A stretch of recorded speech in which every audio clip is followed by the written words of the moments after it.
يا أيها الذين آمنوا صلوا عليه وسلموا تسليما اللهم صل على سيدنا وحبيبنا مولانا محمد صلى الله عليه وعلى آله وأصحابه وبارك وسلم اللهم صل على حبيبنا مولانا صلى الله عليه وسلم اللهم صل على سيدنا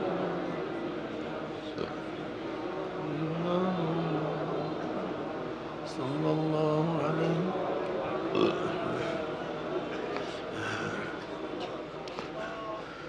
أعوذ بالله من الشيطان الرجيم بسم الله الرحمن الرحيم وما أرسلناك إلا رحمة للعالمين صدق الله مولانا العظيم وصدق رسول النبي الكريم আল্লাহ পাকের বান্দা জনাব মুহাম্মদুর রাসূলুল্লাহ সাল্লাল্লাহু আলাইহি ওয়াসাল্লামের উম্মতগণ,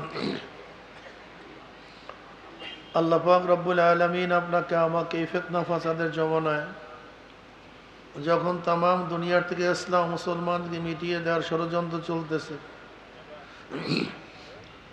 তামাম দুনিয়ার মধ্যে ইসলাম মুসলমান থাকবে কি থাকবে না এই প্রশ্নের সৃষ্টি হয়েছে। যেরকম ফিলিস্তিন থেকে মুসলমানকে উৎখাত করার ষড়যন্ত্র চলছে কি চলে নেই? প্রায় ৫৪,০০০ মুসলমানদেরকে হত্যা করা হয়েছে। ৫৪,০০০-এর উপরে নির্দোষ ছোট বাচ্চা, শিশু, দুগ্ধবাহী সন্তান, নিরীহ মা, ছোট ছোট বাচ্চা, মেয়ে, বুড়া, বৃদ্ধা নির্বিচারে হত্যা করা হয়েছে। ভারতেও শুরু হয়ে গেছে। ভারতের মুসলমানদের হত্যা করার ষড়যন্ত্র চলতেছে। মোদী সরকার তো ঘোষণাই দিয়েছে মুসলমানদের হত্যা করবে, নির্যাতন করবে, ওয়াকফ আইন বাতিল করার মাধ্যমে মুসলমানদের অধিকার হরণ করার চক্রান্ত চলতেছে। আপনারা তো জানেন যে ভারতের মধ্যে মুসলমানদের ওয়াকফ সম্পত্তির পরিমাণ প্রায় ১০ লক্ষ একর, ৯,৪০,০০০ একর, প্রায় ১০ লক্ষ একর জমি মুসলমানদের ওয়াকফকৃত। এত বর্তমানে যা আছে, ব্রিটিশ যা হরণ করছে তা বাদ, ব্রিটিশ লক্ষ লক্ষ একর মুসলমানদের জমি সব সরকারিকরণ করছে। এর কারণটা কি? আপনারা জানেন যে ব্রিটিশ যখন এই দেশ দখল করে ১৭১৭ ঈসাই সালে ৪টা প্রদেশ দখল করে। ১৭১৭ ঈসাই সালে ৪টা প্রদেশ দখল করে। ১৬১৬ ঈসাই সালে প্রথম তারা ইস্ট ইন্ডিয়া কোম্পানির নামে এদেশে আসে দেশ দখল করার জন্য। ১৮০৩ ঈসাই সালে তৎকালীন দিল্লির বাদশাহ জাফর থেকে দেশকে দখল করে। যেহেতু ক্ষমতায় ছিল মুসলমান, ব্রিটিশ ক্ষমতা গ্রহণ করছে মুসলমানদের থেকে। আলটিমেটলি তারা জানে আজকে হোক কালকে হোক এদেশ আবার পূর্ণ দখল করে মুসলমান। এর জন্য মুসলমানরা তাদের চরম শত্রু হয়ে গেছে। আপনারা মুনাফিক সম্পর্কে জানেন, মীর জাফর, ঘসিটি বেগম। আসলে এরা তো ছোট মুনাফিক। এরা তো মুনাফিকি করছে বাংলার মধ্যে। সিরাজউদ্দৌলার প্রধান সেনাপতি ছিল মীর জাফর। পলাশির যুদ্ধে বেঈমানি করছে, মুনাফিকি করছে। মহীশূরের যুদ্ধে মীর সাদেক, সে ছিল হায়দারের সেনাপতি। মীর সাদেক হায়দারের সন্তান টিপু সুলতান যখন যুদ্ধ শুরু করছে, এই মীর সাদেক মুনাফিকি করছে। কিন্তু এর চেয়ে বড় মুনাফিক কারা ছিল জানেন? উর্মিচাঁদ, করমচাঁদ, রায়দুল্লাহ বাবু, জগৎ শেঠ, এরা হলো ভারতবর্ষে ব্রিটিশদেরকে প্রতিষ্ঠিত করেছে। মুসলমানদের উপরে ব্রিটিশরা এমন ক্ষিপ্ত ছিল চিন্তা করতে পারবেন না, এমন নির্যাতন করছে, এত নিপীড়ন করছে। ৮০,০০০ এই বাংলার মধ্যে মাদ্রাসা ছিল, সব ধ্বংস করছে। ৮০,০০০ এবং সব লাখরাজি জমি ছিল। প্রত্যেকটা প্রতিষ্ঠানের পিছনে প্রচুর জমি ছিল। সমস্ত জমিকে সরকারিকরণ করছে। আগেকার জমানার মাদ্রাসাগুলি আজকে যে আমরা যেরকম চাঁদা তুলে মাদ্রাসা চালাই না, এইভাবে ছিল না। বরং মাদ্রাসার শাহেনশাহী অবস্থা ছিল, শাহেনশাহী অবস্থা। মাদ্রাসা নয়, প্রচুর জমি ছিল। এই জমির থেকেই মাদ্রাসা, যেরকম এখনো আছে আপনার পানশায় দারুল হুদা যে মাদ্রাসা, সেই মাদ্রাসার নামে এখনো ১৬০০ বিঘা জমি না ১৭০০ বিঘা জমি আছে। ১৬০০ বা ১৭০০ বিঘা জমি, এত জমি ছিল।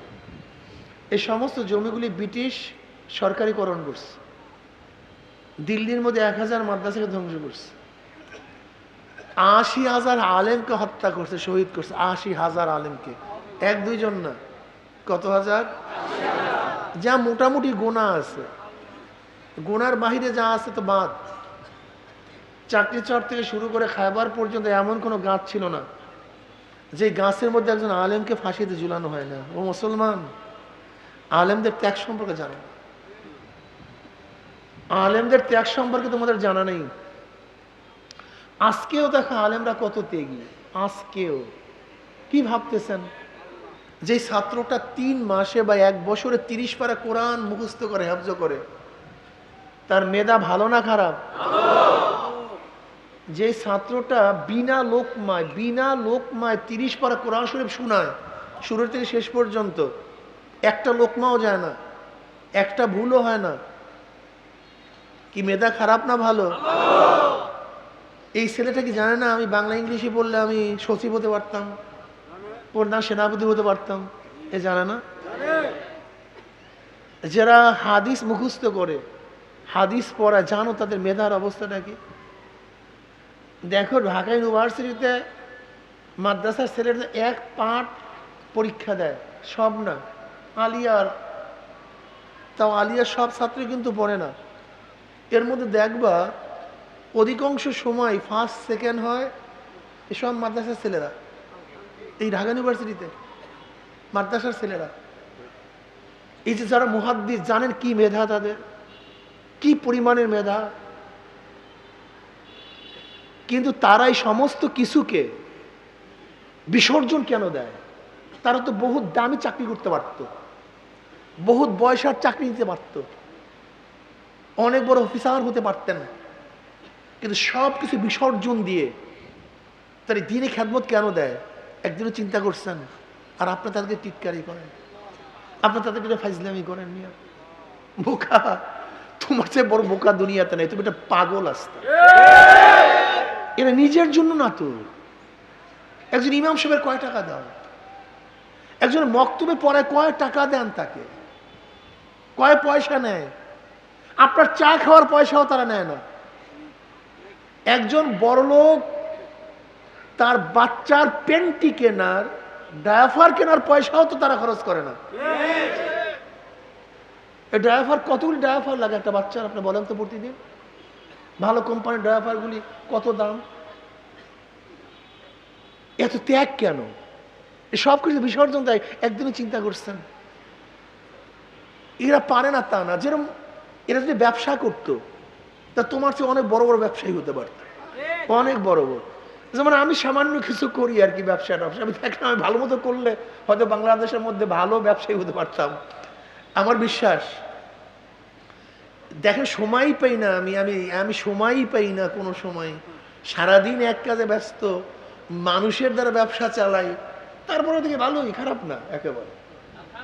কিন্তু আমি বলতে চাই, যদি দেখেন আমার সমস্ত সময়টা সেখানে ব্যয় করতাম, আমি সমস্ত সময়টা যদি আমার মেধাটা যদি ব্যবসায় ব্যয় করতাম, তাহলে হয়তো ফার্স্ট ক্লাস ব্যবসায়ীদের মধ্যে থাকতাম আমরাও।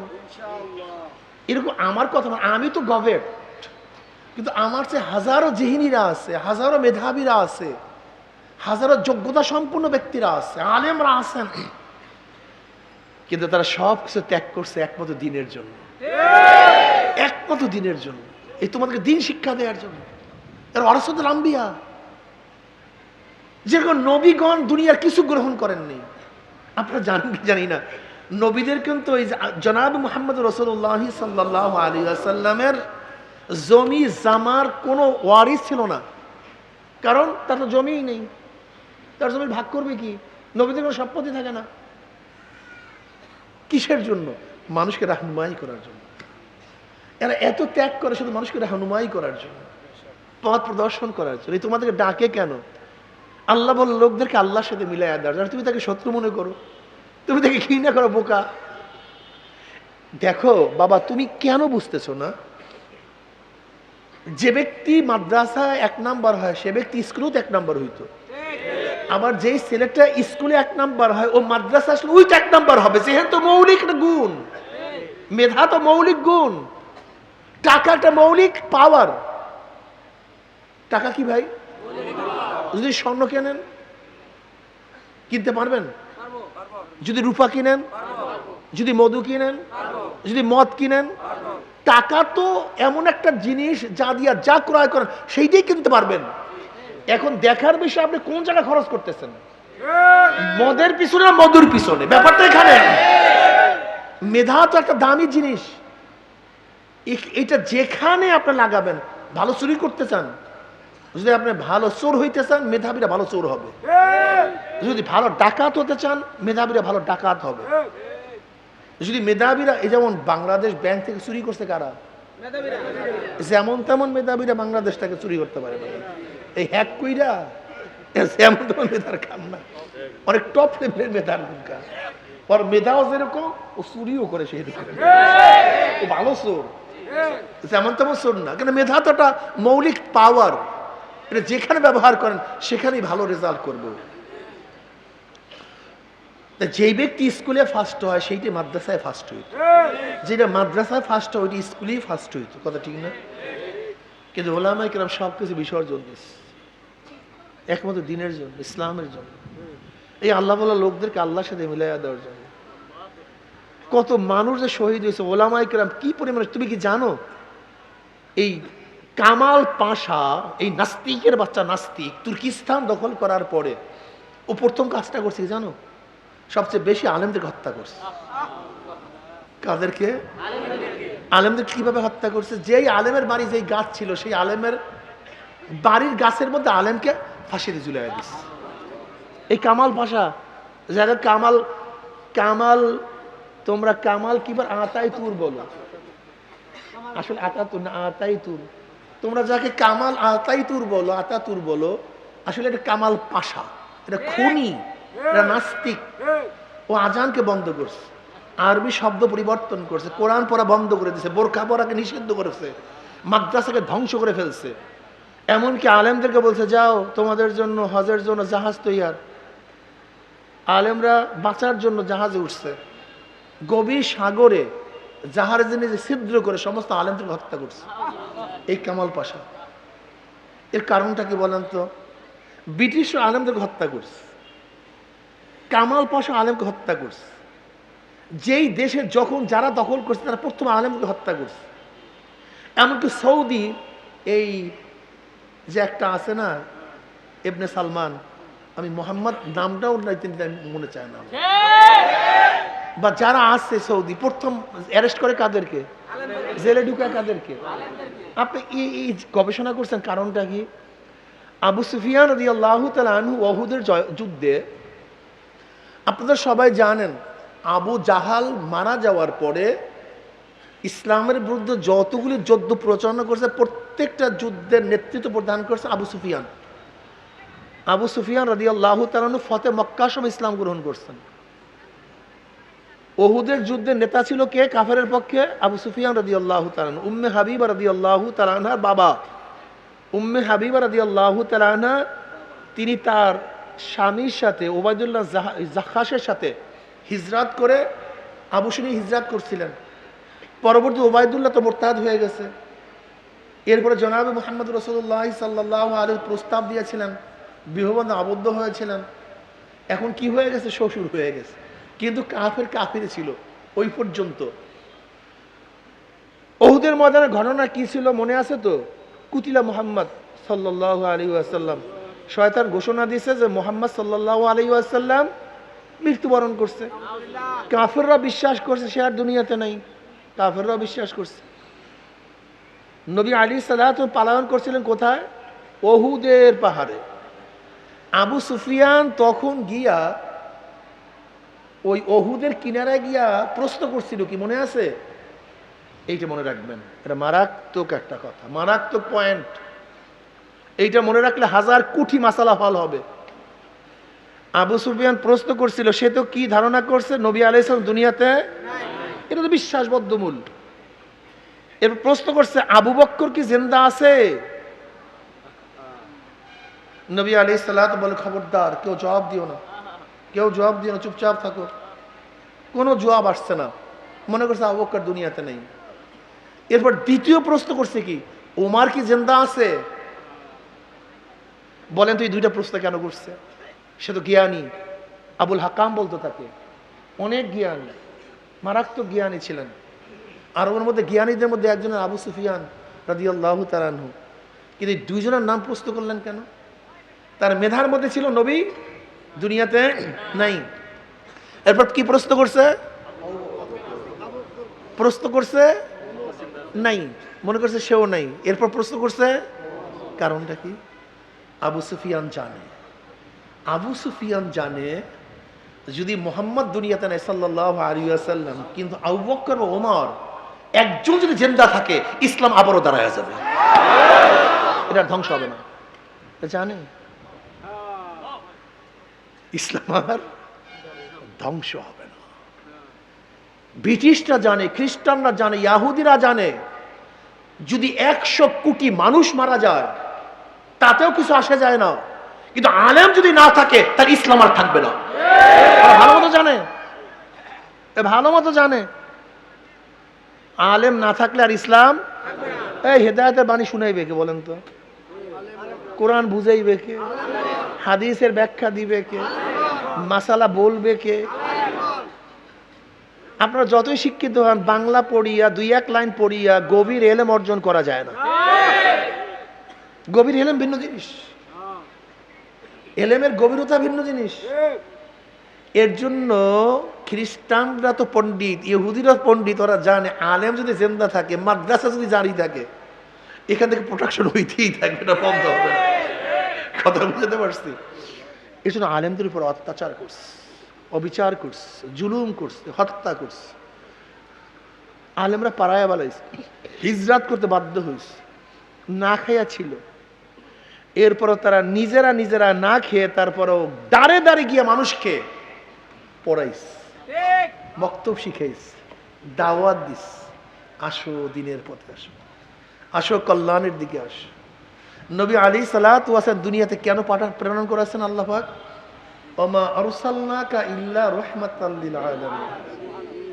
আমার নবী দুনিয়াতে কম্পিউটার আবিষ্কার করার জন্য আসেন নাই, প্লেন বানাবার জন্য আসেন নাই, দ্রুতগামী ট্রেন আবিষ্কার করার জন্য আসেন নাই, আমার নবী খনি আবিষ্কার করার জন্য আসেন নাই। আমার নবী দুনিয়াতে আসছেন কেন? মানুষ রূপী অমানুষদেরকে মানুষ বানাবার জন্য। বলেন কিসের জন্য? হ্যাঁ, মানুষের চেহারার নাম মানুষ না। আবু জাহালের আমাদের মতোই চেহারা ছিল। আবু জাহালের চক্ষু কয়টা ছিল? নাক, কান, চেহারার মধ্যে কোনো পার্থক্য ছিল না, চেহারা তো একই ছিল, মানুষের মতোই ছিল, কিন্তু মানুষ না। কারুনের চেহারা তো আমাদের মতোই ছিল, কিন্তু সে তো মানুষ না। নমরুদের চেহারা তো আমাদের মতোই ছিল, কিন্তু সে কিন্তু মানুষ না। কারুনের চেহারা আমাদের মতোই ছিল, কিন্তু সে কিন্তু মানুষ না। আমাদের শয়তান তসলিমা নাসরিনের চেহারা অন্য মেয়েদের মতোই, কিন্তু না ভিন্ন চেহারা, কোনো নাস্তিকদের চেহারা অন্য রকমের চেহারা তো এক। বরং আবু লাহাব মানে অস্পিলঙ্গের বাপ, খুবই উজ্জ্বল ছিল আবু লাহাবের চেহারা, মারাত্মক সুন্দর ছিল, জম্মে সুন্দর ছিল। এমনকি দাহিয়ায়ে কলবি রাদিয়াল্লাহু তাআলা আনহু, যিনি এত বড় জালেম ছিলেন, এত বড় জালেম, নিজের হাতে নিজের ঔরজাত 70টা মেয়েকে হত্যা করছে, জেতা।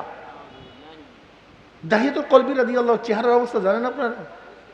আরে খোদা রে, এই বেচারাকে আল্লাহ পাক এত বেশি সৌন্দর্যতা দান করছেন, এই বেচারা রাস্তায় ঠিকমতো হাঁটতে পারতো না, মেয়েদের জ্বালায় মেয়েরা পাগল হয়ে পড়তো তার গায়ের উপরে, পাগল হয়ে তার কাছে চলে আসতো। এত মারাত্মক চেহারা ছিল, আকর্ষণীয় চেহারা ছিল। মেয়েদের ফিতনায় তিনি সবসময় চেহারা আবৃত করে ঘুরতে হইত।